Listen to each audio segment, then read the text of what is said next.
অচেনা অজানা শহরে দীপা আর সূর্য কাছাকাছি, তবে কি এবার ওদের দেখা হবে? সম্পূর্ণটা জানতে ভিডিওটি স্কিপ না করে দেখতে থাকুন। আজকের পর্বে আপনারা দেখতে পাবেন দুজন লোক দীপার ব্যাগ ধরে টানাটানি করতে থাকে। দীপা তখন হেল্প হেল্প বলে চিৎকার করতে থাকে, কিন্তু কেউ আসে না হেল্প করার জন্য। তারপর লোকগুলো দীপার কাঁধের ব্যাগ নিয়ে পালিয়ে যায় আর দীপা কোনো রকমে ট্রলি ব্যাগটা বাঁচিয়ে নেয়।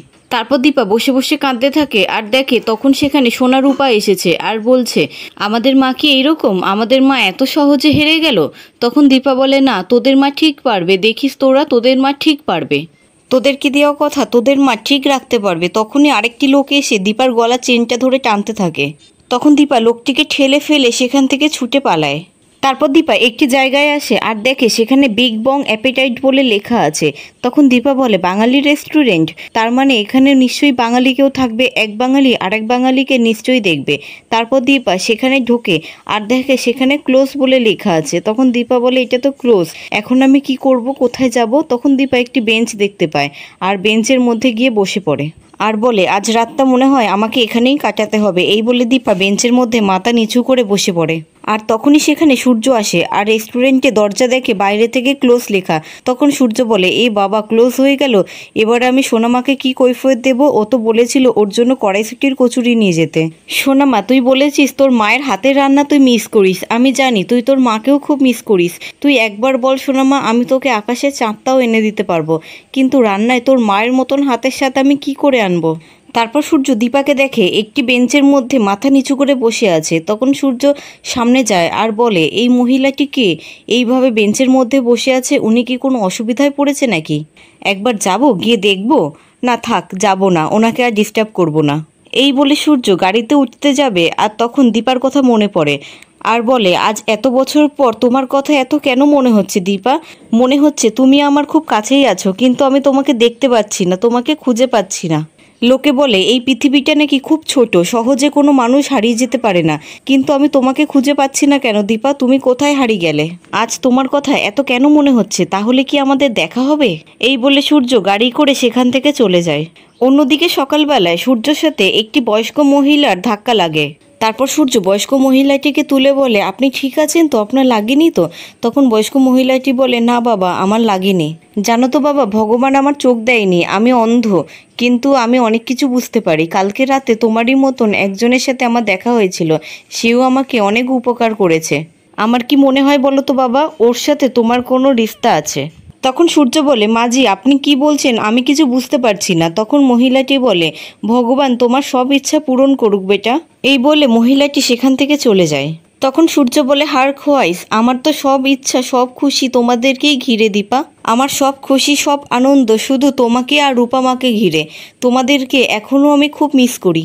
জানো তো দীপা, আজ এতগুলো বছর পর কাল রাতে আমার ঘুম হয়নি, জানি না কেন, তবে তোমার কথা খুব মনে পড়ছে। আমি এতগুলো বছরে তোমাদের মনের মতন তো তৈরি করতে পারিনি নিজেকে, কিন্তু তোমরা যেটা চেয়েছিলে ভালো ডাক্তারবাবু হওয়ার, সেই চেষ্টাটা আমি করে গেছি। সবাই বলে দূরত্ব নাকি যোগাযোগ বাড়িয়ে দেয়, মানুষকে আরও কাছে নিয়ে আসে, কিন্তু আমার মনে হয় দূরত্ব মানুষকে অনেক কিছু ভুলিয়ে দেয়। কিন্তু আমি তোমাদেরকে ভুলতে পারছি না কেন দীপা? তোমাদের কথা আজকে এত মনে পড়ছে কেন? শুধু মনে হচ্ছে তুমি আমার আশেপাশেই কোথাও আছো, কিন্তু আমি তোমাকে দেখতে পাচ্ছি না, খুঁজে পাচ্ছি না। হয়তো তুমি এখানেই কোথাও আছো দীপা। এই বলে সূর্য গাড়ি করে সেখান থেকে চলে যায়। তারপর সূর্য দীপা যেই রেস্টুরেন্টের বাইরে শুয়েছিল সেখানে যায় আর একজন লোককে ফোন করে আর বলে, আমি এখানে চলে এসেছি, আপনি কোথায় আছেন? তাড়াতাড়ি আসুন।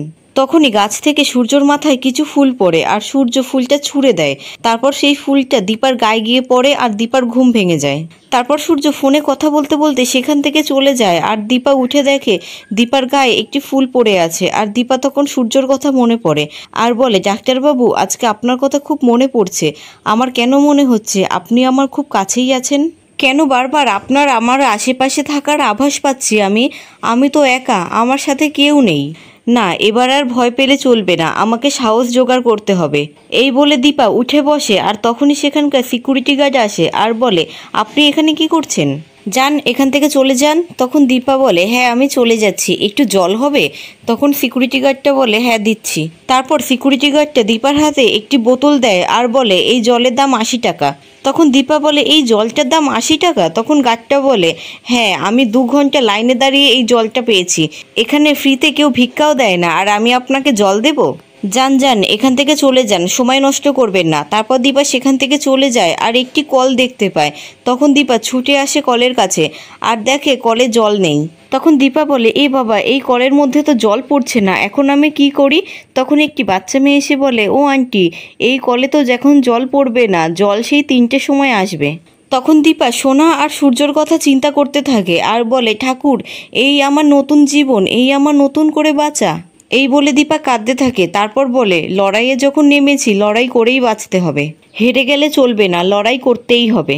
তারপর দীপা রাস্তা দিয়ে খালি পায়ে হাঁটতে থাকে আর বলে, আর চলতে পারছি না, খুব খিদেও পেয়েছে, আর আমি চলতে পারছি না, আর আমার কাছে তো টাকা পয়সা কিচ্ছু নেই, কি করব এবার আমি?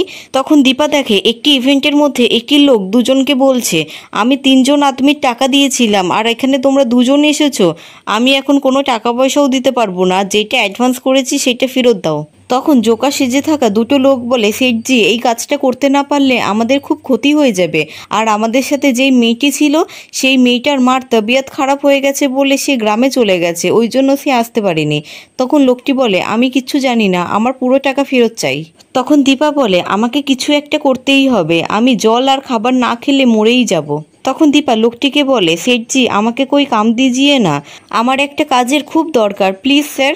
তখন লোকটি বলে, নে, আর একটা ঝামেলা এসে জুটলো, এখানে কোনো কাজ নেই, যাও যাও, এখান থেকে যাও, আমার অনেক কাজ আছে, বেকার বেকার সময় নষ্ট করো না। এই বলে লোকটি সেখান থেকে চলে যায়। তখন জোকা সেজে থাকা 2টো লোক বলে, বাহার থেকে এসেছে মনে হয়, একে দিয়ে অল্প টাকায় সব কাজটা করিয়ে নেব।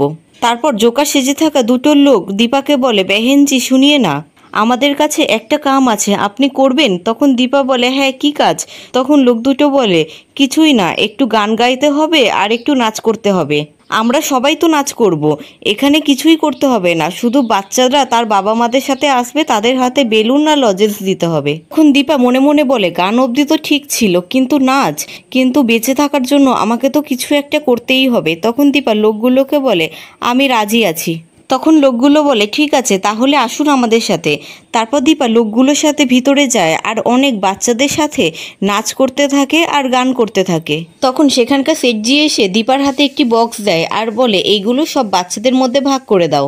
তারপর সেটজি জোকার সেজে থাকা 2টো লোককে 8,000 টাকা দেয় আর বলে, এ নিন আরও 2,000 টাকা বকশিস, ওই ম্যাডাম তো খুব ভালো গান করেছে।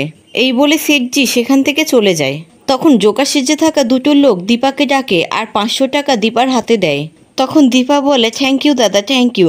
তখন দীপা ভগবানকে বলে, ভগবান, তুমি আমাকে দিয়ে এইভাবে রোজগার করালে, এইটা 500 টাকা হলেও আমার কাছে অনেক, এইটা দিয়ে আমি খাবার খেতে পারবো আর একজোড়া জুতোও কিনতে পারবো, অনেক ধন্যবাদ ভগবান, তোমাকে অনেক ধন্যবাদ।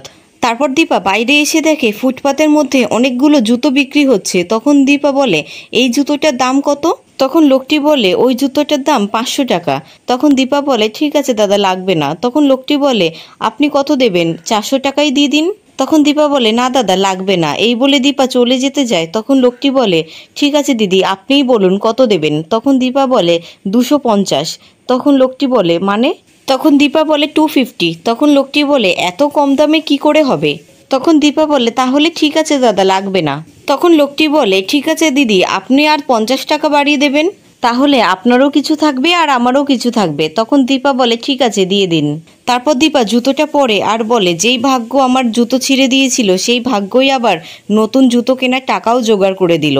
আমি পারবো, ঠিক পারবো, নতুন পথে এগিয়ে যেতে আমি ঠিক পারবো।